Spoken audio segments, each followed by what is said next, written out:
What's the easiest choice you can make? Window instead of middle seat? Picking a vendor who sends a great gift basket? Outsourcing business tasks you hate? What about selling with Shopify? Whether you're selling a little or a lot, Shopify helps you do your thing, however you cha-ching. Shopify is the global commerce platform that helps you sell at every stage of your business. From the launch your online shop stage to the first real-life store stage, all the way to the did we just hit a million orders stage. Shopify's there to help you grow. Whether you're selling scented soap or offering outdoor outfits, Shopify helps you sell. Wherever and whatever you're selling, Shopify's got you covered. Sign up for a $1 per month trial period at shopify.com/try. Go to shopify.com/try now to grow your business, no matter what stage you're in. Shopify.com/try. Real Life, Real Crime is a true crime podcast brought to you by Woody Overton and executive producer Toby Templey.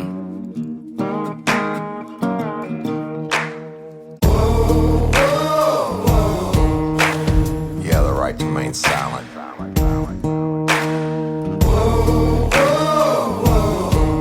Anything you say can and will be used against you in a court of law.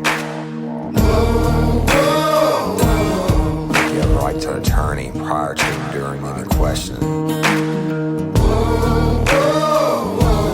You can't afford one, the court will appoint one for you. You understand your rights? Your crime spree was over, son. Yeah, you thought you had it licked, but Detective Overton made you sugar turn to shit.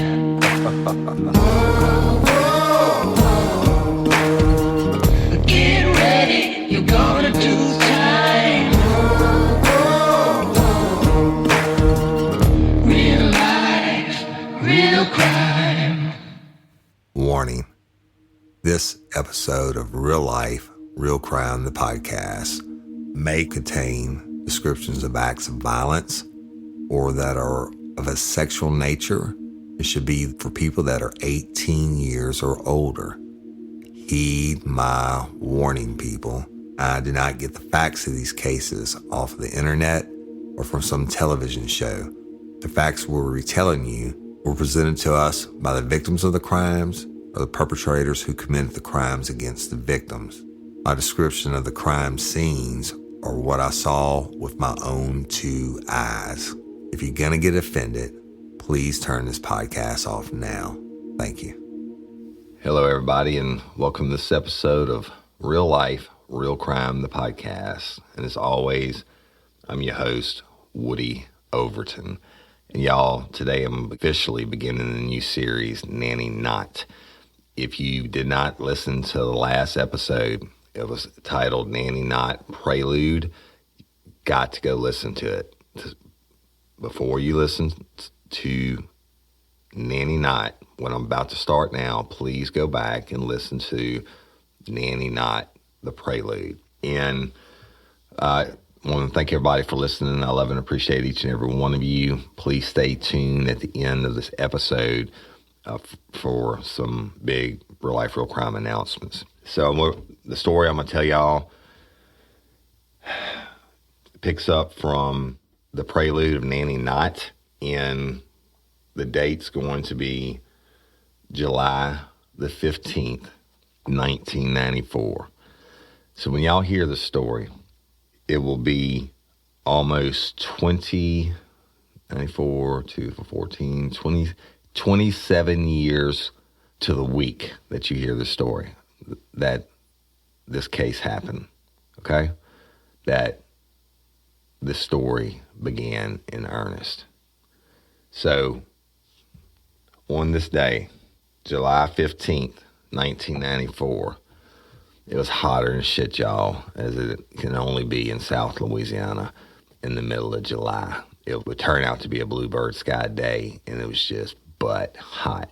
Now, the juvenile detective, Linda Stilley, with the Livingston Parish Sheriff's Office, would have gone to work for 8 o'clock in the morning, and she would have gone to her office, and did what she did every day, right? So juvenile detectives, y'all, they were separate from regular detectives, and they handled naturally any juvenile case that would come in, from a runaway to, kids that got arrested for fighting or burglary or whatever. But Miss Linda would have handled all those crimes that a kid could be arrested for that an adult couldn't, right? Like running away and not listening to your parents and shit like that, plus anything in between. But on a Friday, and I know this because I worked there for so many years on Fridays, look, if you really didn't have anything going on, you weren't trying to start anything, right? If you knew you were going to be off the weekend, you kind of a little bit on cruise control. And generally they didn't have regular court on Fridays, so that wasn't an issue.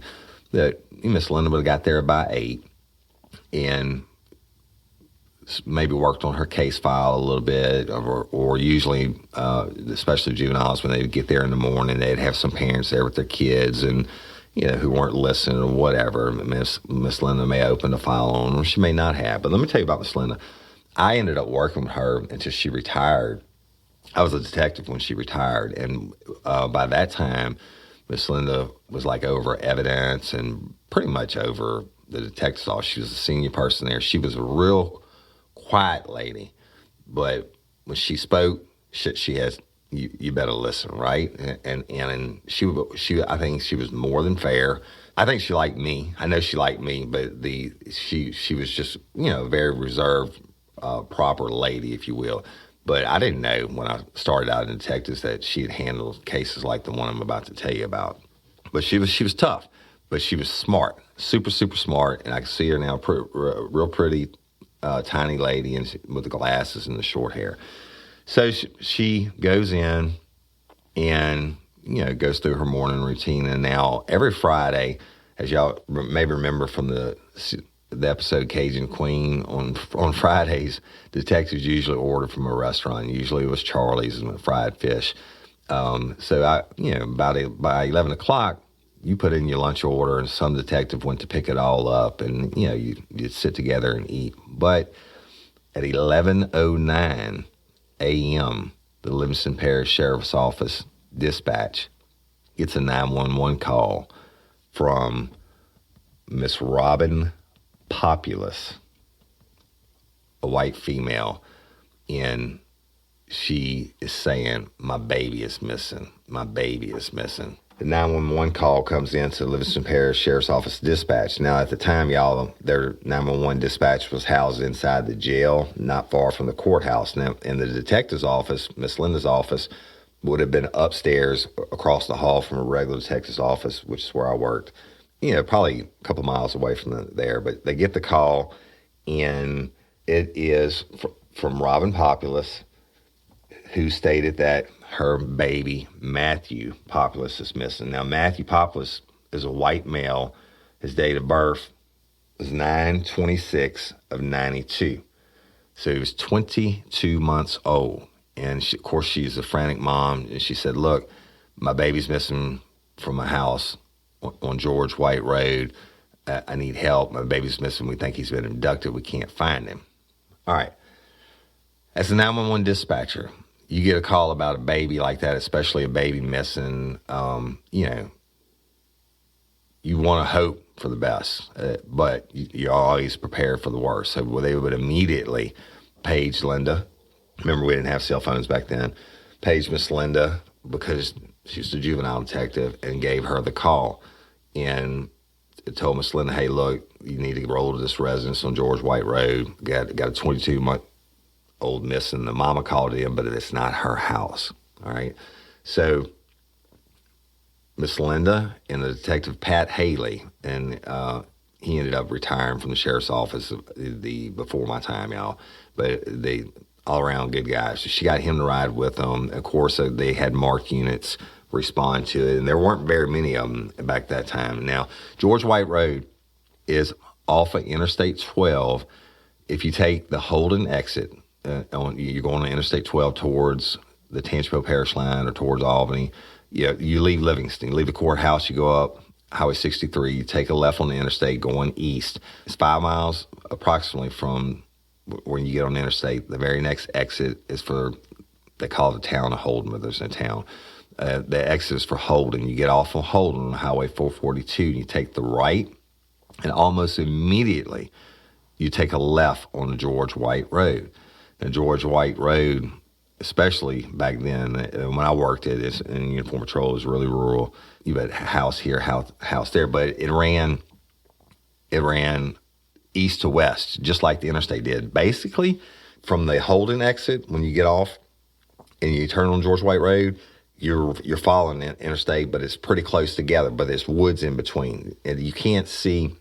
George White Road runs all the way to Highway 43, where it dead ends. You have to take a left or a right on Highway 43. And if you take a right, you go to Springfield. You take a left, you go to Albany and back to the interstate. So it kind of goes in the same direction as the interstate, but it goes at an angle to the south, if you will. So anyway, so they're rolling out. They don't know what they got, right? And they going down George White Road, really rural, woods, and a house here, a house there, and they get to the location.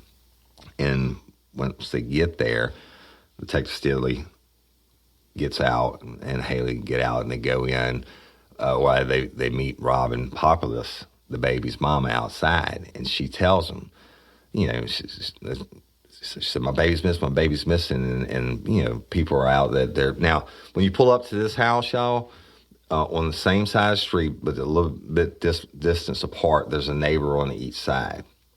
Across the street is a big field with a barn in the back of it, like way in the back of it. And if you're facing that barn, to the left-hand side, there would have been neighbors almost diagonally from this residence. Now, the residence that Detective Linda Steele and them responded to was the residence of Evelyn McKnight. It wasn't Robin Populus' residence, okay? So to get out, frantic moms there, cops are on the scene, the neighbors and now have come out of their houses, they're looking, there's a lot of commotion going on, but what does Linda Steele, the detective, have to do? She needs to find out who the complainant is. It's Robin Populus. Meet her, hey, I'm Detective Steele. You called in about your son missing, and Robin says yes. Now, she's very distraught. And she tells us, she said, look, this is my friend's house. I left my baby over here last night, and just rapid fire. Miss Slim's like, no, slow down, one step at a time. When did you last see your baby? She said, I last saw him last night when I left him here to spend the night. She said, I all the time leave him here where Evelyn can babysit him or watch him, okay? And she said, okay. So she said, Robin said, I was over here yesterday evening visiting around 5 o'clock, and I wanted to leave, and Evelyn pretty much begged me, said, let Matthew stay. The other kids want to play with him, you let him stay. Well, okay, Robin was like, okay, and gave in and left, right? I guess a free night for Robin. Not knocking it at all, y'all. I mean, you get that when you have young babies. So lets him stay. And she said this morning around 10-something, I get a phone call from April McKnight, which is Evelyn McKnight's niece, who's I think she was 14 to 15 years old. And she answered the phone, and she said, Miss Robin. She said, yeah. She said, it's April. She said, yeah, baby. What are you calling me for? And she said, did you come over here and pick Matthew up without telling anybody? She's like, what are you talking about? And she said, did you come get Matthew and without telling us? And she said, no. She said, well, we can't find him. Well, holy shit. So Robin, it's like, what do you mean you can't find him? So we looked everywhere and we can't find him. She immediately hangs up. She calls the sheriff's office, 911. Now, she had to drive probably 6 or 7 miles to get there. She got there pretty much right in front of when Detective Steele, Miss Linda, would have got there. And so she tells him, she said, I get here and I run inside and they're like, we don't know where he's at. Okay. And so Detective Steele's like, okay, well, who's in the residence? And she said, Evelyn, my friend, who I let my baby stay with, her 3 kids, which are, I believe they were 12, I think they're 12, 11, and 7, y'all. It was Rodney was the oldest. He was 12. Amanda was 11, and Casey was 8, okay? And then the niece that called her, April McKnight, who I think maybe was 14 or 15, something like that at the time, said they all live here with Evelyn and Evelyn's common-law husband, George Easley. But I also had another guy, one of George's friends, that's been staying with them since November, and his name's Bobby Jordan. And, you know, Detective Steely's taking it all in. She's like, okay, and that's, you know, what was he wearing? Well, last time you saw him, what was he wearing? She said he was wearing a white shirt, T-shirt, and a diaper when I left him. That's the last thing I saw him with, okay? So what do you do as a detective at this point? After you take the initial statement from mom, you say, hey, just sit right here. You know, let me go. They didn't have cell phones. Let me go call this in. So she went back to her unmarked unit and called it in. Now, back then, y'all, they didn't have all the fancy radios and the scrambled channels and stuff like that they have now. But I could promise you this. When I worked the streets of Livingston Parish, everybody, it seemed like, especially on the east side of the parish, and remember that parish is split geographically east and west for law enforcement reasons, and everybody had a damn police scanner, okay? And they knew what the code was for the Livingston Parish Sheriff's Office. So it was like entertainment, especially not only just all the firemen and volunteer firemen and all that stuff, but like everybody. And it just would trip me out. I'd go into people's houses on calls, and my radio would go off, and I'd hear the people speaking in the back room, you know, and it was always because people, I guess, they use it as a form of entertainment or, you know, to keep up with what was going on. But anyway, so when she calls us in, guess what? Everybody in the parish is going to hear it. So she calls in immediately to dispatch. Says, listen, we need to put a bolo. Be on the lookout for a white juvenile baby, 22 months old, name's Matthew Populus. They described him, a white male, last seen wearing a white T-shirt and a diaper. Last known location was this house on George White Road. That's the first thing you do, okay? And then you got to call for help, okay? And I guarantee you, Miss Linda knew, and she hadn't even been inside yet. She knew this was going to be, she needed help. So, and she would call it in and said, please have, send me some more detectives. And at the time, Kearney Foster, who y'all have heard me talk about so many times, my mentor, was the chief of detectives. So everybody's going to roll out. This before she even gets inside, y'all, okay? And now, at some point when she gets law enforcement lined out, everybody in the parish has now heard this baby is missing. You have your looky-loos, and then people who don't have anything better to do, they're going to just go ride around. But then you had people who are genuinely concerned that a baby's missing, and they know the location, it's really rural. So, the fire departments, just everybody's going to get up in arms. But we don't even know anything yet, right? Baby's just been reported missing. So Linda Steely goes into the house, and she meets the April McKnight, the niece, and she talks to her briefly. And she's like, we can't find the baby. We can't find him. And so where is, she wants to talk to Evelyn McKnight, the homeowner. And she goes in the bedroom. Evelyn McKnight's in the bed, y'all. And she has to go in her bedroom to talk to her because she just had surgery to have her tubes untied. Okay, so evidently she had been fixed before or had her tubes tied, whatever the fucking proper terminology is. And now she's had the surgery to have them untied. I guess she wanted more than 3 babies. So she goes in to talk to her, and they say Evelyn is just growing apeshit, crying and carrying on. And now they would have kept the mom out of the room. So, in a situation like this, you try to, if you want to do your first initial interview with everybody as closed off as you can, and in case you get a different story, right? So somebody would have stayed outside with the baby's mama, Miss Robin, and I think at this time when Linda went in, actually Detective Benita Gill had showed up on the scene. So it's 2 female detectives now. And Benita Gill, y'all, you heard me talk about her in the past. I learned a lot from her also over the years. She was a hell of a detective. But they go in to interview Evelyn.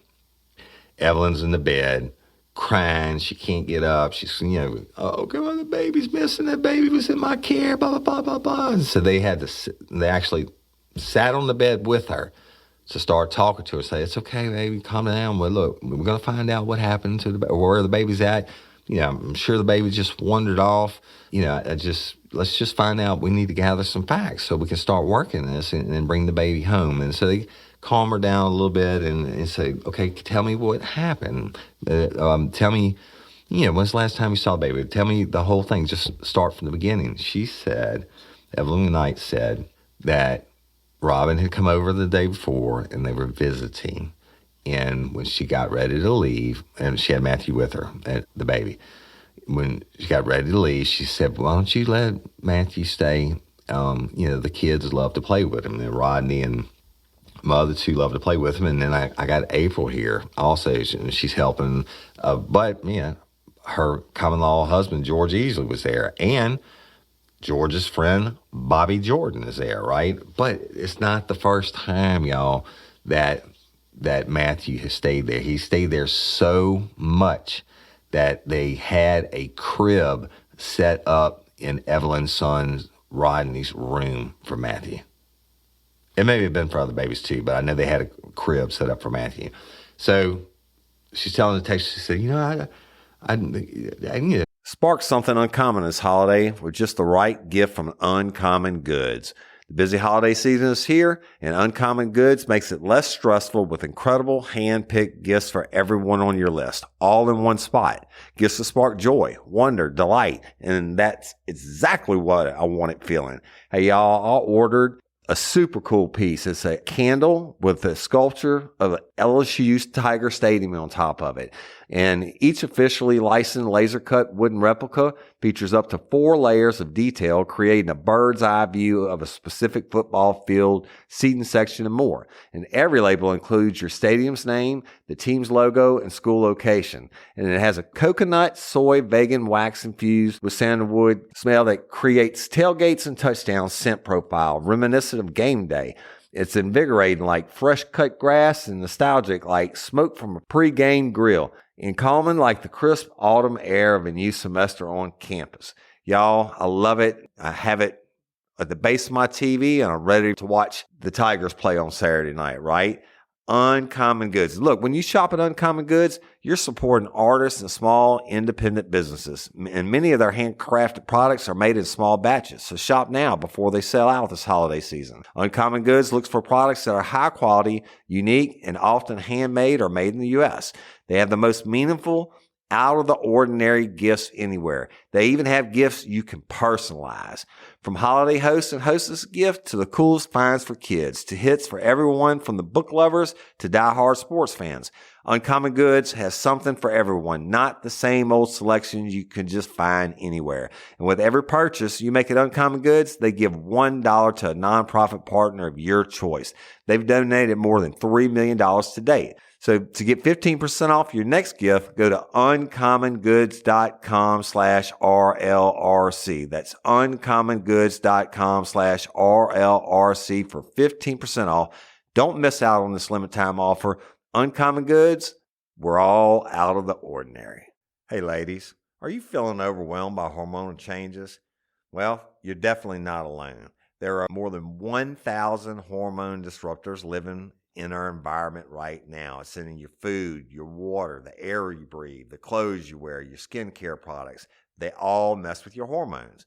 Then there's the natural hormone changes your body goes through, premenopause, menopause. And while it's a natural process, it doesn't mean you have to suffer through it. The good news is you don't have to suffer through it anymore, because now you have Hormone Harmony, a formula made only with herbal ingredients that are shown to reduce hormonal symptoms in women of all ages. Hormone Harmony is not just a hormone support and supplement. It's become a phenomenon. Women can't stop talking about it on social media. A bottle of Hormone Harmony is sold every 24 seconds. And the biggest benefit? Well, my wife says it makes her feel like her own self again. And that's what women mention over and over in the reviews. And there are over 30,000 reviews for Hormone Harmony. And for a limited time, you can get 15% off your entire first order at happymammoth.com. Just use code RLRC at checkout. That's happymammoth.com and use code RLRC for 15% off today. That's happymammoth.com and use code RLRC. I told her, just let him stay. And it's okay. So she let him stay. What happened next? She said, well, the baby came in my room 2 or 3 times to visit with me. And, because I can't get out of bed because I just had this surgery. And the baby came in my room 2 or 3 times to visit with me. But I know he was out there and he was doing fine. And they were watching TV and cartoons and stuff. And I know Rodney put him to bed in his crib last night. Okay. She said, I didn't hear him crying or anything like that. Okay. What's next? She said, well, Rodney came in and woke me up around 7 o'clock and said, Mama, Matthew woke up and it was in his crib and he was awake. He said, so I got him out and I took him in the living room with a blanket and I put him on the floor and I went and I made him a bottle. And I gave him the bottle and I turned on some cartoons. And Evan was like, I was half asleep, but she's like, I was okay. And he said, Mama, can I go outside and wash the car? And she was like, what do you mean wash the car? He said, I want to wash the car. And she said, well, I think it's supposed to rain. And he said, well, I could pull the car underneath the carport and watch it. Okay, so y'all, when you're facing the house, they did have a single carport. It wasn't a garage. There's some poles with a roof on where a car could pull in. And she had, I believe, a white Grand Am, if I'm recalling correctly. And she was like, okay, well, you can go wash it. He said he left, and he came back in, and he told her, he said, Mama, I moved the car in because it looked like it was going to rain, and I was going to wash it, but then I decided not to wash it, so I moved it back out, and I came back inside. And she said, okay, baby, and said, he fell asleep with her. This is sometime between 7 and 8 a.m. She said the next thing she knows, April, the niece, and the other kids come in the room and they wake her up. And her son, Rodney's still in the bed with her. And they wake her up and they say, where's Matthew? And she's like, what do you mean? And Rodney's like, he's out there watching cartoons. And I said, no, he's not. He's not out there. And Rodney said, but I left him out there watching cartoons and he was drinking a bottle. And they were like, well, he's not there. And then now remember, Bobby Jordan's still in the house. Okay? So they said, but they said, you asked Bobby? And said, yeah. They asked Bobby, and Bobby said he hadn't seen him. And that he took the garbage out at like 7:30, 8 o'clock in the morning, something like that. And he hadn't seen the baby. Bobby assumed that the baby was still asleep in his crib. Talking about Matthew, baby Matthew. Well, guess what? He wasn't. And that's when they started looking for the baby, and they noticed the rear door on the home was slightly ajar. But they can't find the baby. They look around outside. They calling his name. He's 22 months old, y'all, in a diaper. In a t-shirt, and it's hotter than shit outside, and you got field across the street and field in the back and a long ways to the woods, really rare. You got a couple neighbors, nobody's seen the baby. That's when April, the niece, decides to call Robin Populous and say, hey, Did you come pick Matthew up and didn't tell us? Well, no. What the hell are you talking about? She didn't say, what the hell? I mean, what are you talking about? Well, we can't find him. We can't find him. She said, what do you mean we can't find him? We looked everywhere. We can't find him. We can't find him. Shit. she done what any proper parent would have done. They hung up and she called 911. So now they're taking the initial statement from Evelyn. She's very distraught. And Rodney was in the room, and they didn't formally interview him or anything, or any of the kids at this point, other than just a general, that's what the consensus was, that Rodney went out to wash the car, decided, he's 12 years old, decided he wasn't going to wash the car, but he moved it. And we don't know where Bobby Jordan was at this point, other than he took the trash out at some time that morning. And that's it, right? And so the detectives are called. Now, by this time, God and everybody's showing up, okay? And Linda would have used the house phone to call in and talk to Kearney and say, hey, look, we got a shit show here. And it's either going to be an abduction, or maybe the baby did wander off, but I'm looking at the terrain around the house, and there's no barefoot baby going to get very far. I mean, it's a long ways in this pastures and shit. And I just don't, something's not right. And she said, I can tell you this. She said that that rear door that was slightly ajar, she went to it, and it was closed at that time when she went to it. She went to it, and she went to open it and pull it open, and guess what? It was hard. It was like the door didn't fit, like it was swollen or something, and it was hard for her to pull it open.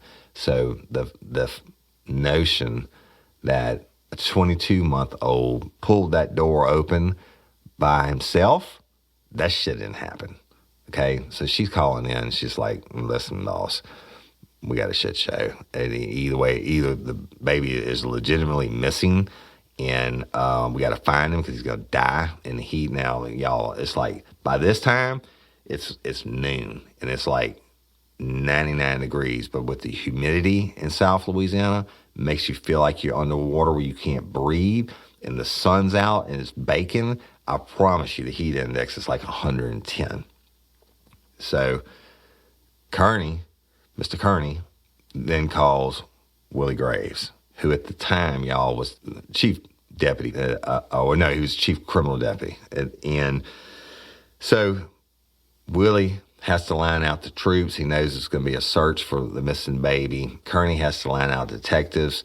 They know we've got to look at this case from all angles, all right? So that's starting to happen. The first thing that happens is God and everybody's showing up on scene, wanting to help. Remember I told you about the scanners.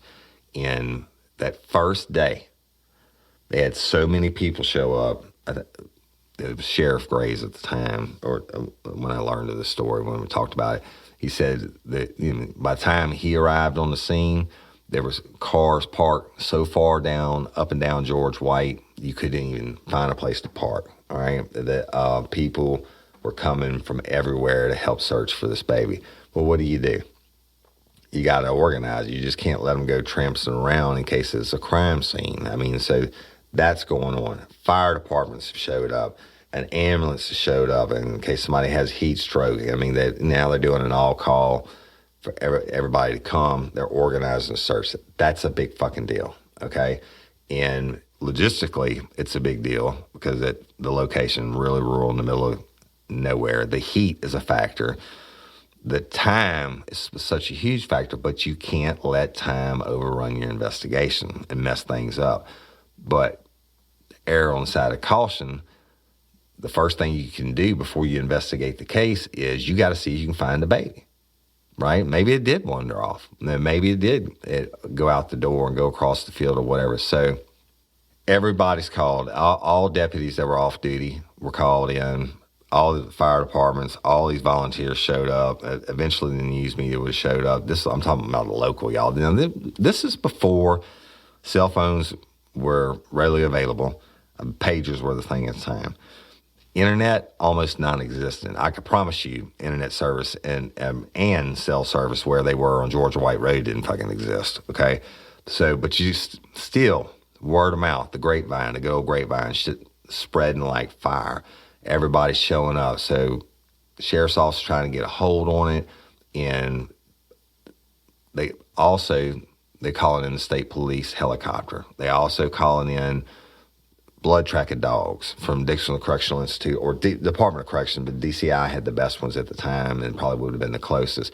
So they're calling in all these resources. Now, Mr. Kearney would have put a call into the FBI because it's a missing baby. Just put them on standby. Hey, we got this. We don't know anything that's going on yet. Just, let y'all know because it's Friday. I know y'all about to get the shit out the office, right? And it said they let the FBI know. Everybody responds, including all the detectives, Chuck Watts and Benita and Pat Haley and Murphy Martin and Mr. Kearney and whatever. And they would start to work the case. They talked to the neighbors across the street. Neighbors, not direct across the street, talked to the neighbors across the street. And one of the neighbors said, yeah, I did see the car pulled in at an angle, like a funny angle, like you when it was pulled in to the carport, it was pulled in such as that you couldn't see if anybody was in the driver's side or not. But I thought that was weird because she never parked the car there and what have you, right? So they're starting to talk to people, starting to do the search. They spread out in a search grid, helicopters going above, flying above and going around, and then they just start searching, okay? And then everybody comes, and then it's just, a big, big deal. They would search into the night. I'm going to start with the search part first. They would search into the night. That first night, one of the neighbors said that the last flashlight they saw in the woods was around after 4 a.m. in the morning, okay? There were hundreds of people that showed up. As they showed up and volunteered, one of the sheriff's office deputies would have gave it to whoever was. There was no command center, y'all, at the time. No mobile command center that we ran shit out of or anything like that. It was just been them on the scene. Yeah, but they would have been, assigned to somebody in an area to start searching. So what they do? They go around the house. You can see the babies not in the field across the house. You can see the babies not in the field directly behind the house. But law enforcement, looks around the house. First of all, they search the shit out of the inside of the house. There's no signs. The detectives search the inside of the house. There are no signs of blood spatter or trauma or, gunshot casings. None of that stuff's in the house. But they look for the baby, right? Remember Jean Bonnet? She was in the house the whole time. So they would have cleared the house. And the outside, the searchers, including and somewhat, I would assume, supervised by law enforcement, start going around the edges of the areas that you can't already see. All right. Then you go through the fields. That grass was a little bit high. You can go make sure he's not out there. You got the helicopter above. You got the dogs come. They start but where do you look? Where do you go? Meanwhile, Evelyn's inside crying and carrying on the whole time, and the baby's daddy actually showed up. I don't think he and Robin were together at the time, and he's distraught, right? Everybody's distraught. Searchers are looking, and the response, like one of the funeral homes, because of the heat, they sent out their big tents, right? So people could have shelter from the tent. People brought tables and chairs. People brought, like Winn-Dixie, donated food. L&W, which is a little store there in Holden, donated food, and different places sent food. And one of the neighbors, they let them use her cordless phone as kind of a command ops thing, And somebody called in at one time and said, what do y'all need? Do you need food? And she said, no, we got plenty of food out here, but we're running low on drinks. Said this dude shows up 45 minutes later, truck full of cases of Cokes and stuff and 25 bags of ice. All right. So everybody's looking. Can't find nothing. They said they looked under every piece of tin. They looked in every septic tank. They looked in every ditch. They looked in fallen down trees. One searcher actually thought he had found the baby. If there was like a freshly disturbed spot in the earth, this one guy came across this freshly covered up hole, if you will, And he starts to dig through it, and he smells rotten. And he's like, oh my God. They call everybody over there thinking it's going to be Matthew Populus, and then they uncovered, and it was just somebody's dog that they had buried, right? Definitely wasn't the baby. They can't find him. So I'm going to get into the investigation next week, but you heard the initial statements from, now George, the common law husband, it was confirmed that he left for work at 5:30 that morning, okay? Bobby Jordan said he woke up, he never saw the baby in the living room, period. Yes, he went outside around 7:30 or 7 o'clock in the morning, took the trash out or whatever. Rodney, the 12-year-old, says he moved the car in and out of the carport, whatever you want to call it. It's not a garage. And Mom says she had never got her ass out of bed, right? She had her tubes reversed, and that's it. Can you imagine what the baby's mama and daddy were thinking? Now this hot July day starts to turn into dusk. The mosquitoes are coming out. You got hundreds of people out there. Flashlights come on. Bloodhounds are barking in the distance. Helicopters flying overhead. Deputies' radios going off. They didn't have the earpieces back then. You could hear everything that was said. People were calling in things. The helicopters calling in suspicious things from the air, and people were responding to it. Deputies were responding to it to check that location, right? Everything. Everybody's looking. And then it gets dark. Now you're 22-month-old. You have to really, really consider the possibility of abduction at this point from a detective standpoint. But you also got to start from where the baby was last seen. And I know Mr. Kearney and them were doing their job. And at some point, he calls in the FBI for real. It's like after he got on the scene and then listened to the stories and saw all the stuff and just had that gut feeling, this dog will hunt. Turns in the dark. Search goes on. News media is everywhere now too. And it goes on and on all through the night. Nothing. Next morning, searchers come back out. This time the sheriff's office is a little more organized. They even have like stakes with ribbons on it for the searchers when they're out in an area.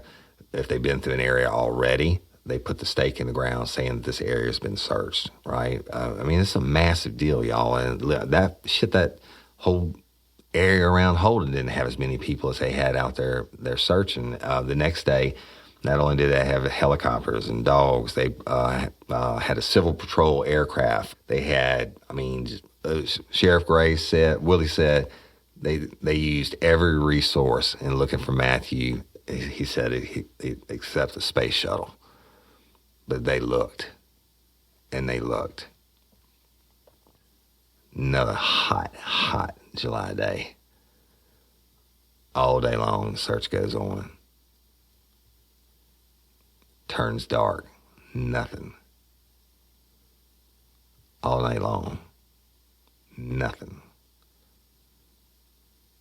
Third day, search goes on. Now, national media. By the second day, the national media had showed up, and Tina Stafford Pierce now, she told me, she said, well, I'll never forget it. She said, Willie called me down on the second day and was like, Willie didn't cuss, but holy shit, Tina, I need you to stay up here through the rest of this investigation or until we find this baby. He said, you look outside. She said they had his own back door.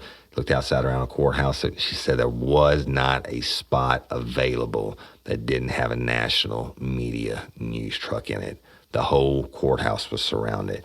In fact, Miss Doris, who also worked in the detective's office when I was there, Tina said Miss Doris was in Florida on vacation, like in Destin or somewhere, and the next day they saw it on the news. All right. Now remember, we didn't have the internet and Facebook and all that bullshit, but they saw it on the national news. So it's now national news in nothing. Search goes on for a full 4 days. Nothing. And then to the 5th day, when the direction of the search turned. And I'll tell you about that. Start on the next week.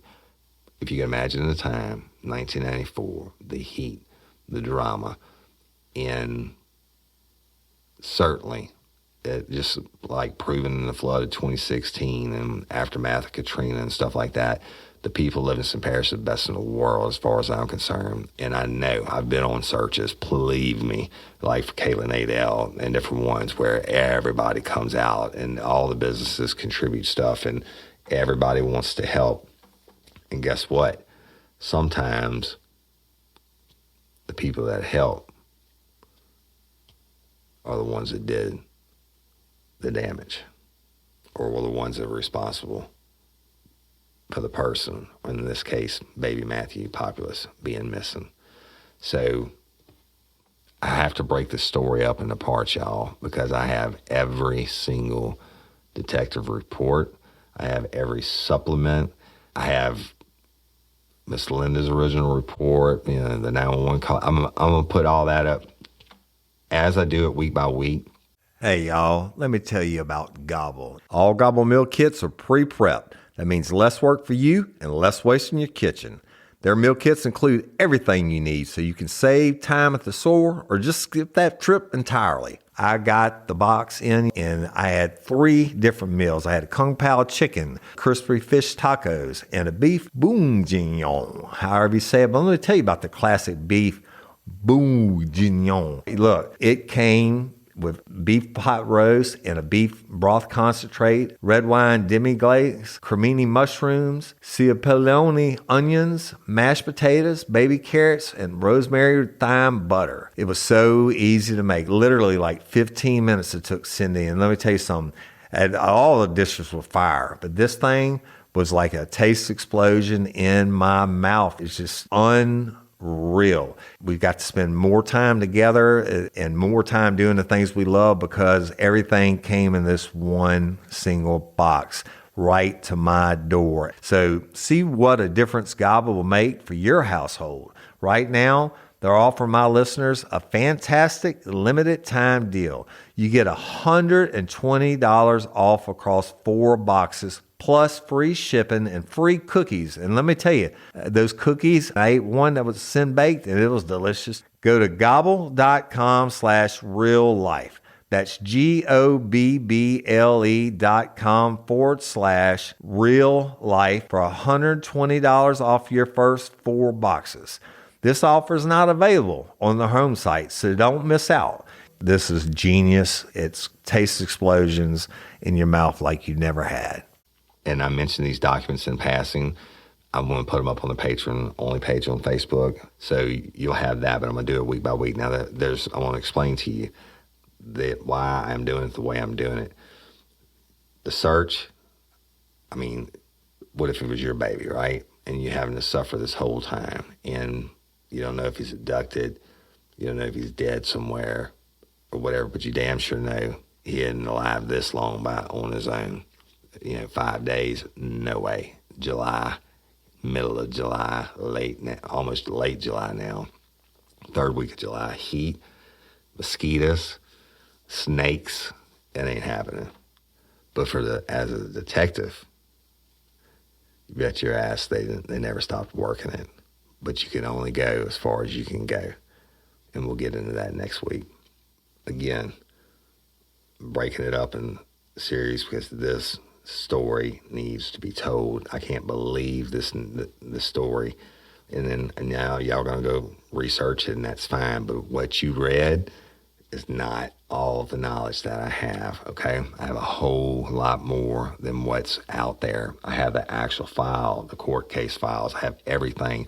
Not only that, I've got inside knowledge from the officers that were there. And when this sugar turns to shit, and that story is the most horrible one. When I get done telling you, it'll be the most horrible one that you've ever heard. So I don't know how long it's going to take me, but I'm going to break it down step by step, and that's it. All right, that's it. I'm going to conclude this episode of Nanny Not.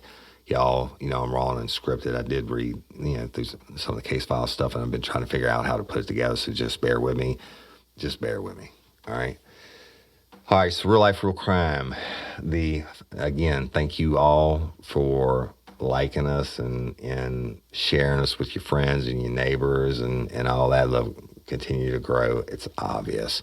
And it's not because we have a big advertising budget or anything like that. But we're definitely not a big production company, but our numbers go up every day, new listeners, and I appreciate you. Thank you so, so much. On that note, the People's Choice 2021 People's Choice Podcast Awards. If you would go to www.podcastawards.com and take a minute. You have to enter your email and make up a password, and they'll let you in to vote. Okay, the Real Life, Real Crime, me, we're nominated under several different categories. Okay, the voting is only open from July 1 until the last day of July. All right, for the People's Choice. So if you'll go to www.podcastawards.com, and it'll be in the show notes, and take a minute, enter your email address. You can only, I know you lifers love me, and my God, I've seen everything you did in Courtney Coco's case, and when I did a call to action or whatever, y'all will melt some phone lines, but listen, you can only vote from one email at a time. I mean, you can't use the same email twice, okay? So you go in, you put in your email, you put in your name. I ask you, would you like to be considered as a judge for the finalists? And I'll explain that in a second. You check yes or no, and then it brings you to the categories. And there's a bunch of categories, but I am under Best Male Host. You can scroll down and see my name under Best Male Host. And also Jim Chapman, my good buddy from Local Leaders Podcast, y'all. He's under the same category if you want to vote for him. But then Jim Chapman is also under Best Business Podcast. And if you're going to go vote for me, take your time to vote for him. He's a local guy, has done a lot for Real Life, Real Crime. So scroll down under Business and you'll see Local Leaders. Click on that. But other categories I'm nominated under are for Best True Crime Podcasts. Okay, so if you go click on True Crime Podcasts, scroll down, click Real Life, Real Crime. And I'm also under Storytelling and Drama, which is what I wanted for y'all the last time. So if you could click on me for that, all right? And then they have a spot for who's the most influential podcaster, and you can vote for me for that or not. It doesn't matter. So if you take a moment and please go vote, it means a lot to us. They're the oldest podcast award. They've been around for 16 years. And it's a very prestigious thing, and I really would appreciate it, lifers, if you go and give me a vote, and when you're in there, vote for Jim Chapman also under best business and best male. But I appreciate that. And when the voting closes at the end of July, what they do is the podcast committee that makes up this board.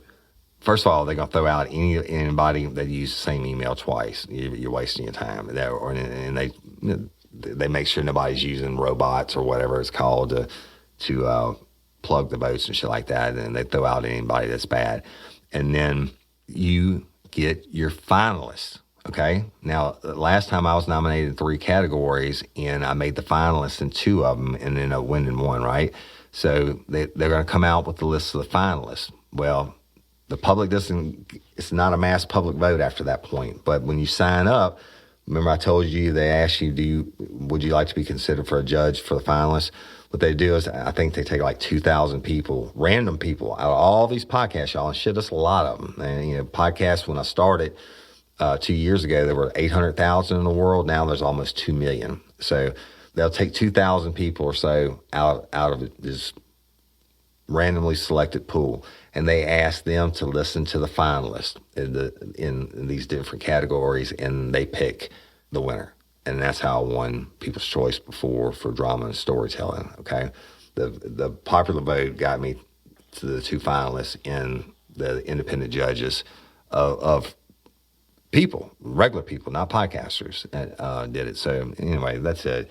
I appreciate that. Now, live shows. Le Chien Brewery, Denham Springs, Louisiana, on July the 25th. I'm going to be there from 4 to 8 p.m. It's a Sunday afternoon, y'all. We're getting together. It's no charge, nothing to get in. Le Chien's putting it on.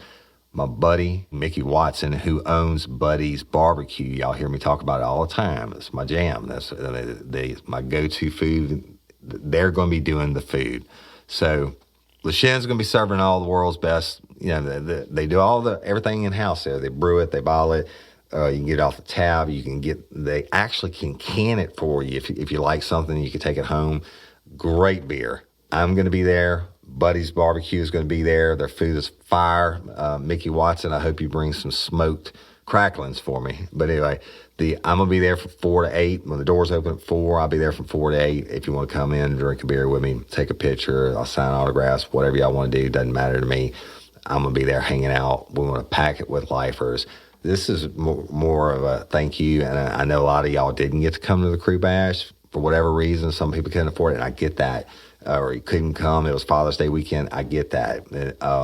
But this is chance if you want to come say hello and hang out with me, I'd appreciate it. So that's July 25th, Le Chien Brewery, 4 to 8 on that Sunday with Buddy's Barbecue and the guys at Le Chien that make it. Now look, Le Chien is kid friendly and it's dog friendly. They got this big outdoor area. They got games, like a life size tic-tac-toe or whatever.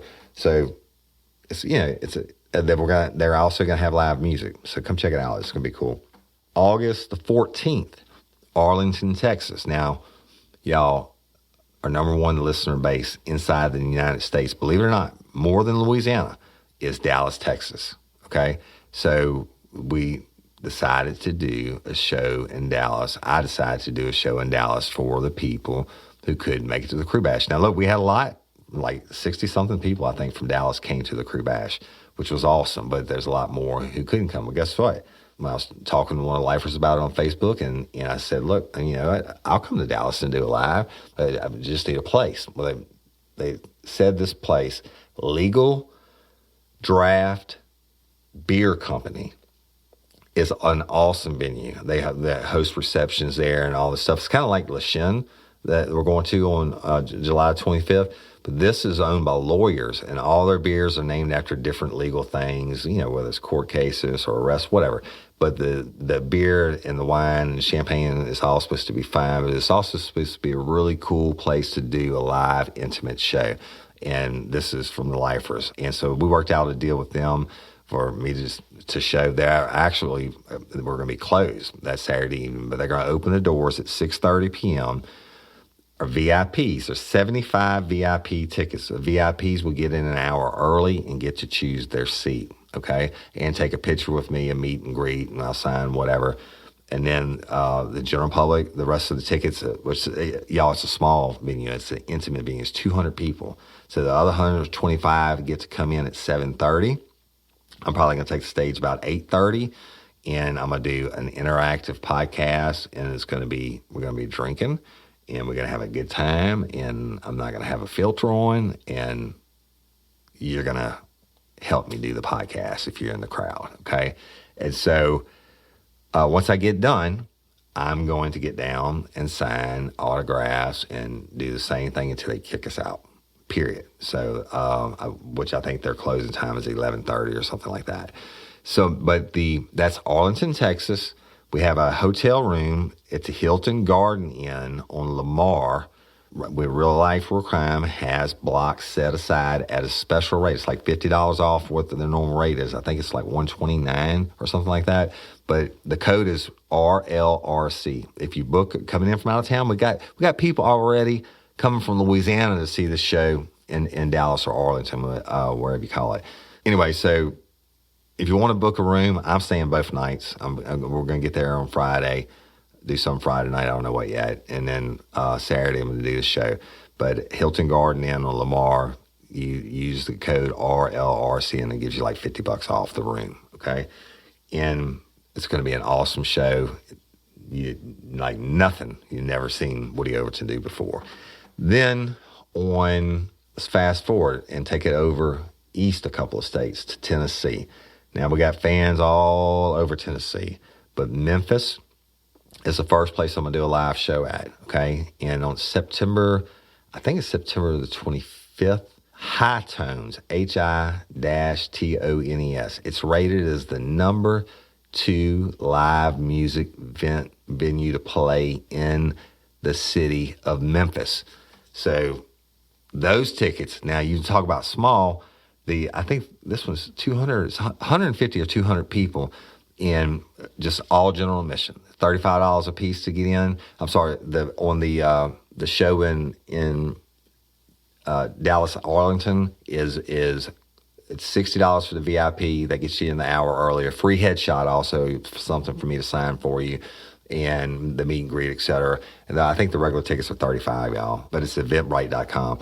Memphis, Tennessee, High Tones, legendary place to get to do a show at. And one of the lifers I talked to from there, she said, that is my jam. She said, that's my place. I love it. She said, but it is small. It's intimate. And, you're going to be in the face of the crowd. So that's great because I'm going to do an interactive podcast or interactive real life, real crime, And hell, we're calling and talking to these places about booking. Some of them don't even know what a podcast is, right? They were like, oh, so you're going to record a podcast on the stage? I'm like, no, I'm going to get on the stage and tell a funny-ass story, right? Or a serious but funny story, and we're going to drink and have a good time. But long story short, High Tones, I think it's September 25th. I do not have any hotel information for that one yet, y'all.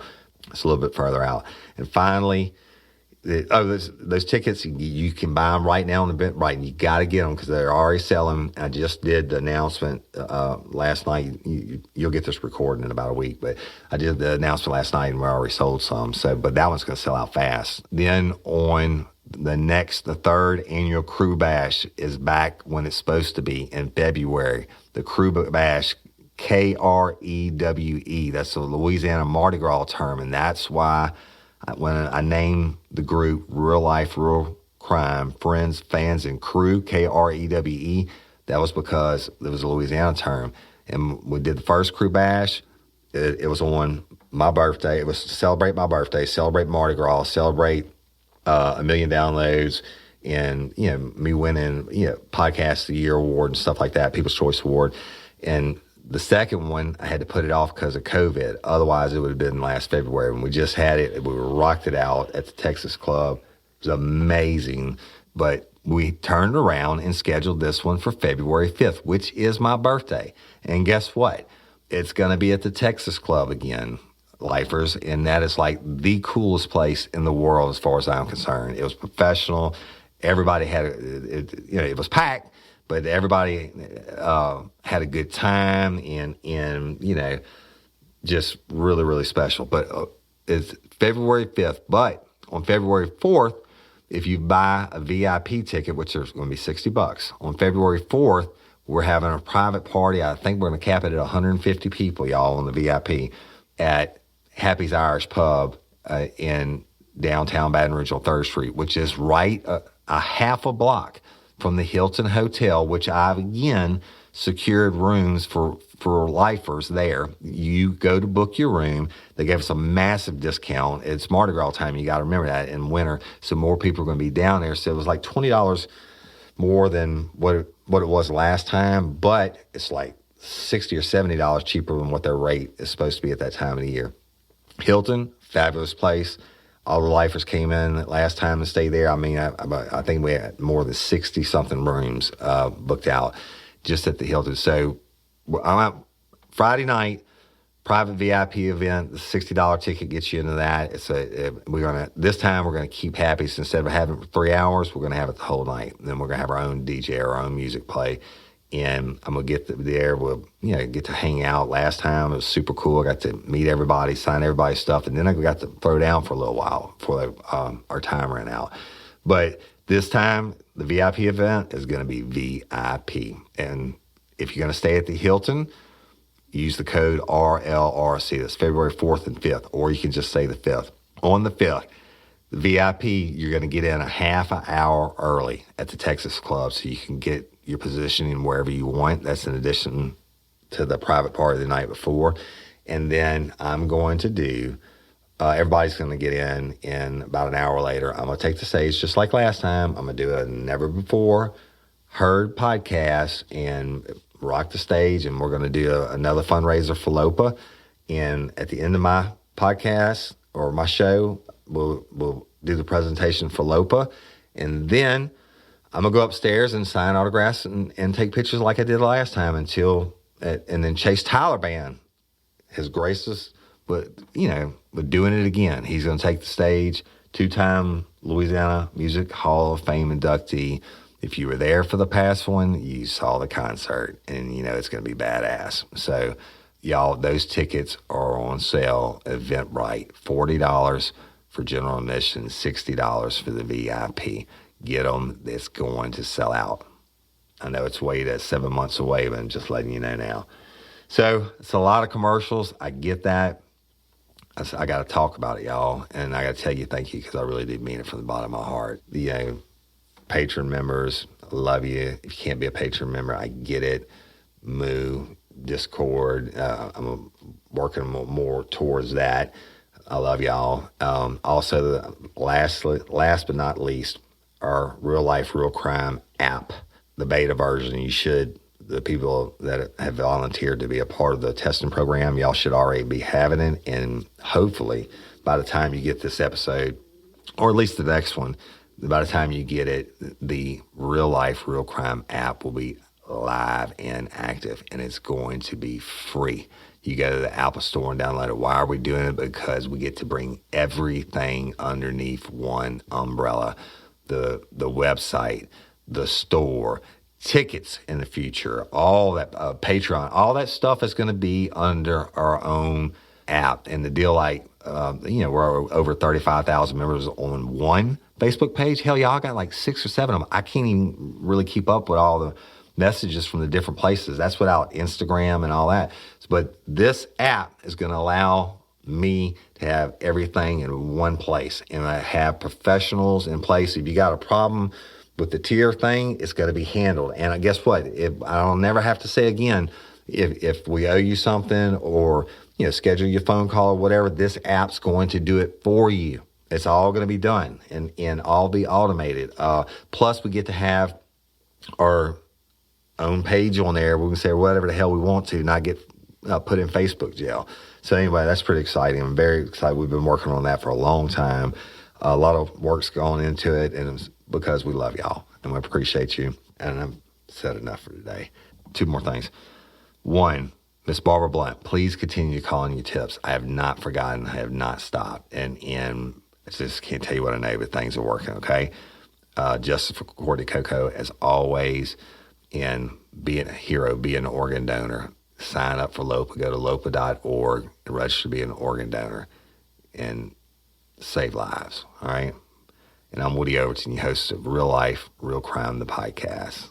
Until next time or ever, don't let me catch you down on Murder Bayou. Peace. Get ready, you're gonna do time.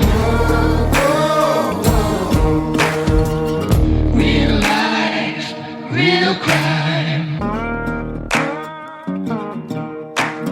Real Life, Real Crime is a true crime podcast brought to you by Woody Overton and executive producer Toby Templey.